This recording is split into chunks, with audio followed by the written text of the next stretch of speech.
Assalamualaikum warahmatullahi wabarakatuh. Alhamdulillah, hamdan katsiran tayyiban mubarakan fihi kama yuhibbu rabbuna wa yarda. Wassalatu wassalamu ala nabiyir rahmah wa ala alihi wa sahbihi wa man tabi'a hudahu ila yaumil qiyamah. قال الله تعالى يا أيها الذين آمنوا اتقوا الله حق تقاته ولا تموتن إلا وأنتم مسلمون أما بعد يا أيها الحاضرون أعزكم الله. Pembahasan kita pada 100 amalan Rasul SAW. Sekarang kita masuk pada pembahasan atau poin yang ke-14, hadis yang diriwayatkan oleh Al-Imam Muslim. Rasulullah SAW bersabda, ala adullukum ala ma yamhullahu bihi al-khataya wa yarfa'u bihi darajat. Rasul SAW sabdakan, maukah kalian aku beritahukan kepada satu amalan, satu perbuatan yang dimana amalan ini bisa menyebabkan dihapuskannya dosa-dosa dan bisa menyebabkan diangkatnya derajat kita. Jadi derajat itu maksudnya kalau kita dapati kata-kata darajat, maksudnya adalah ditingkatkan kedudukan kita atau tempat kita nanti di syurga Allah Rabbul Alamin. Bukan hanya di dunia, tapi terlebih lagi di akhirat. Jadi kalau kita dapatkan hadis menjelaskan diangkat derajatnya bukan hanya di dunia, tapi terlebih lagi di akhirat. Karena surga bertingkat-tingkat, sehingga tentu setiap orang mendapatkan tingkatan yang berbeda-beda sesuai dengan amalnya. Qalu bala ya Rasulullah. Para sahabat berkata, tentu kami mau wahai Rasul.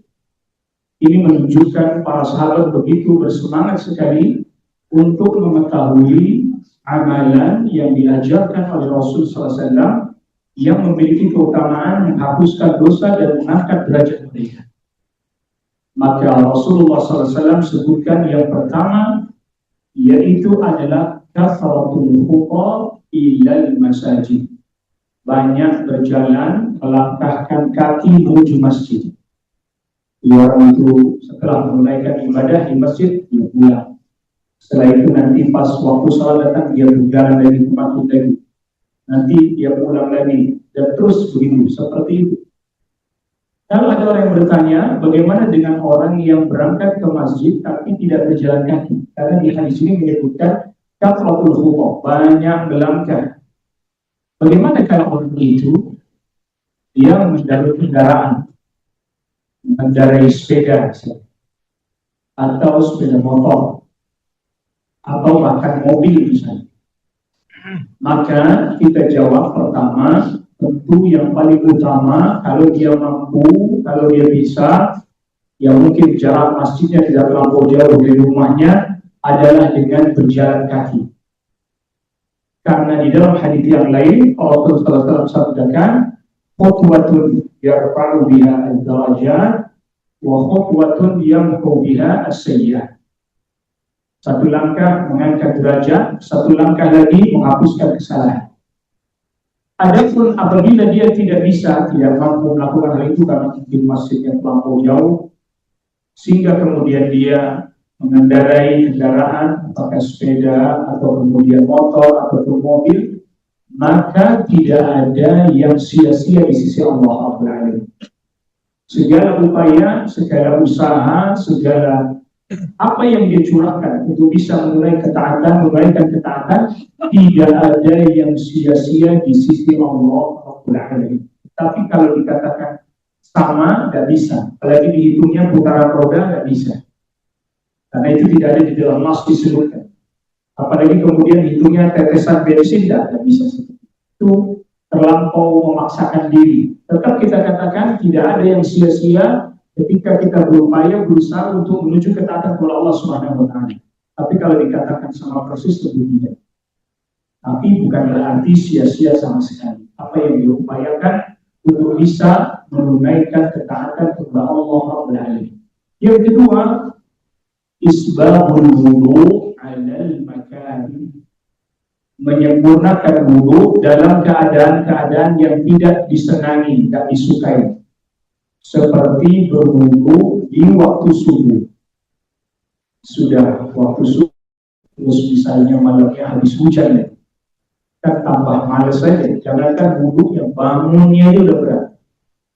Tapi kalau dia tetap berwudu, dia sempurnakan wudunya walaupun dalam keadaan yang dia tidak sukai itu, maka itu mendapatkan keutamaan yang lebih lagi, menyebabkan diangkat derajatnya dan kemudian pun dihapuskan dosa. Perlu kita ingat bahwa yang namanya amal salih itu semuanya itu mendatangkan faedah, manfaat, diangkat derajat, dihapuskan dosa, semuanya.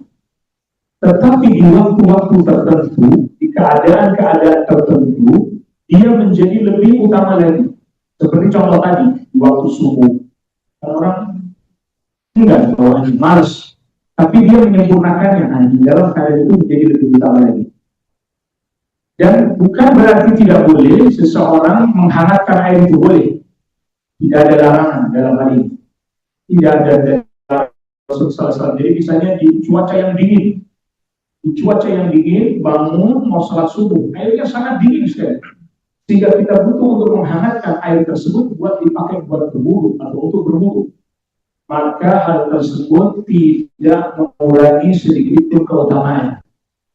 Walaupun dengan sebab airnya jadi hangat, jadi terasa lebih ringan bagi kita, tetapi ini bicaranya karena kondisi keadaan, bukan kondisi airnya, tapi kondisi keadaan yang memang membuat kita jadi berat. Jadi semakin kondisi itu terasa lebih berat, maka menjadi keutamaan lebih besar pada saat itu. Dan kemudian yang ketiga, Rasulullah SAW mengatakan, "Wantidharu pada salat," yaitu menunggu dari satu salat ke salat yang lain. Misalnya sebagian kita sudah di rumah atau di dalam keadaan hari, kita tidak beraktivitas bekerja, lalu salat maghrib di masjid. Lantas kemudian dia duduk di masjid menunggu datangnya waktu salat isya. Itu termasuk yang diantaranya disebutkan dalam hadis ini. Maka pernah suatu ketika Rasulullah SAW di dalam hadis yang lain keluar dari masjid, beliau pulang. Lalu kemudian tidak lama tiba-tiba Rasulullah SAW datang kembali menuju masjid, tergesa-gesa sambil menyingkap kamisnya beliau SAW. Sangat bergesa-gesa sekali sampai mendatangi para sahabat yang masih ada di masjid. Masih menunggu waktu sholat selanjutnya sambil berzikir dan seterusnya. Apa kata Rasul SAW? Kenapa kalian masih di sini dari tadi? Iya Rasul, kami masih di sini. Apa yang membuat kalian masih tetap di sini? Kata para sahabat, kami menunggu sholat selanjutnya. Rasul SAW. Kata Rasul SAW, aku baru saja tadi keluar dari masjid ini, dan kemudian aku berjalan pulang. Allah Rabbul Alamin memberikan wahyu kepadaku. Oh, Allah Rabbul Alamin berbangga dengan kalian yang menunggu satu saat ke salat. Maka alangkah bagusnya, alangkah baiknya ketika di masjid di dekat rumah kita atau di lingkungan kita habis salat maghrib ada kajian sejenak sampai waktu isya. Dan lalu kemudian biasanya ya paling iqamahnya dimundur sedikit, adzan, dan kemudian dimundur sedikit, salat isya berjamaah. Sehingga kita mendapatkan keutamaan ini, menunggu di antara satu salat ke salat yang lainnya, menanti antara satu salat yang lainnya, yang itu memiliki keutamaan adalah menghapuskan atau menghilangkan dosa-dosa kita, mengangkat derajat kita. Bahkan di akhir hadis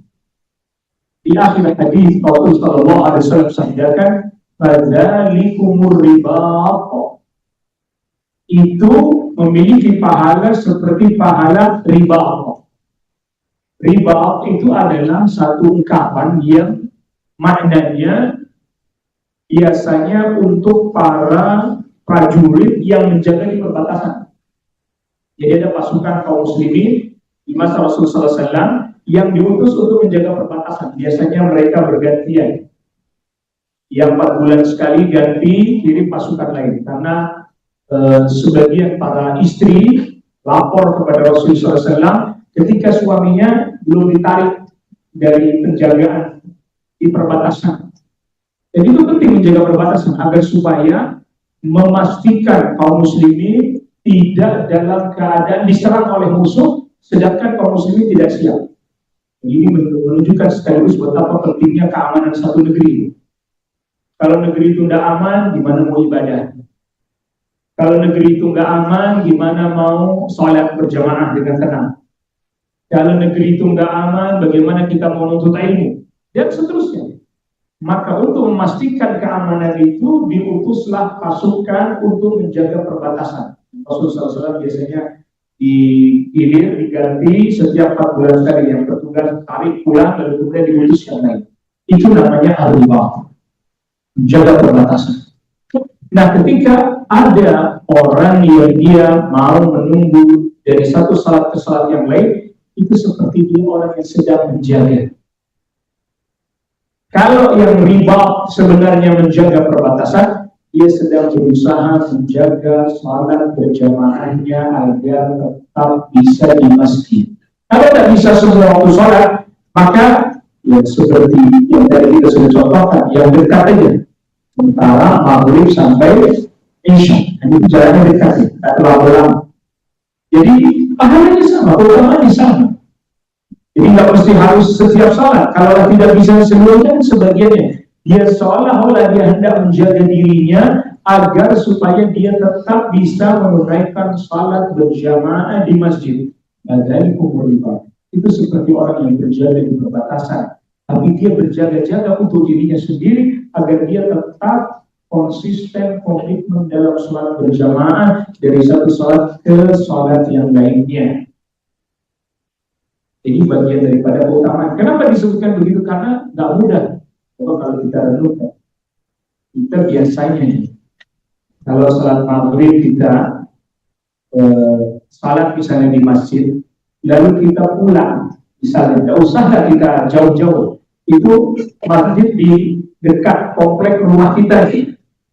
Kita sholat maghrib, lalu kemudian kita pulang. Itu untuk berangkat lagi jamaah sholat isya itu nggak mudah ini.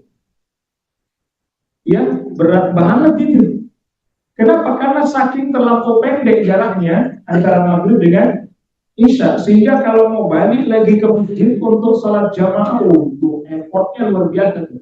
Apalagi misalnya maghrib pulang, makan dulu, ya makan, habis makan ada langsung. Nah itu kan, berarti jamaah apa enggaknya, kenyangan dan seterusnya. Kalau nanti diundur makannya ba'da isya kemalaman, kok misalnya makannya ba'da maghrib, kalau pulang ke rumah balik lagi ke masjid makanya dia seperti sedang berjaga-jaga. Dia seperti sedang berjaga-jaga agar supaya dia menjaga perbatasan atau benteng dirinya agar nggak mudah diserang syaitan. Kalau kita udah di masjid maghrib terus sampai isya, itu malas berjamaahnya jadi susah. Kenapa? Udah di masjid masa dia berjamaah kan gitu ya. Tapi kalau sudah di rumah itu kayaknya benteng kita lagi kosong, makanya gampang diserang dong. Dan kita ada liku riba, itulah riba. Riba itu masdarnya. Sedangkan orang yang berjaga-jaga disebut murabit. Orang yang berjaga-jaga di perbatasan disebut dengan apa? Murabit. Orang Indonesia juga nyari yang gampang-gampang, marbot. Tadinya murabit, karena orang Indonesia lidahnya suka yang gampang-gampang, jadi marbot. Nah itu asal usulnya itu. Kenapa kok jadi marbot? Oh murabit, dia selalu berjaga-jaga di masjid. Emang tugasnya itu kan, dia berjaga-jaga di masjid, ada dia yang ada, bersih-bersih, dia yang bersih-bersih. Kalau dia pulang sebentar, jauh sebelum waktu, udah datang duluan, dia persiapkan diri, dia ada dan seterusnya. Oh, betul. Jadi kalau marbot itu, kalau memang betul dia berjaga-jaga di masjid, dia dapat pahala ini, terus sudah gitu dia. Rasul sholat yang kayak gini kemana-mana nggak bisa itu, harus cari penggantinya baru bisa untuk menjaganya. Karena apa? Masjid itu termasuk bagian dari kaum muslim. Kenapa begitu? Kalau masjidnya masih ramai didatangi kaum muslimin untuk salat berjamaah, untuk ibadah, untuk ketaatan kepada Allah Rabbul Alamin, niscaya Allah Rabbul Alamin menjaga kita, menjaga kaum muslimin dari berbagai macam keburukan-keburukan. Wallahu ta'ala a'lam wa'alam. Ini yang bisa kita sampaikan. Wassallallahu ala nabiyyina Muhammadin wa alihi wa sahbihi wa sallam tasliman katsiran. Subhanakallahumma wa bihamdika asyhadu an la ilaha illa anta astaghfiruka wa atubu ilaik. Wassalamu alaikum warahmatullahi wabarakatuh. Waalaikumsalam warahmatullahi wabarakatuh.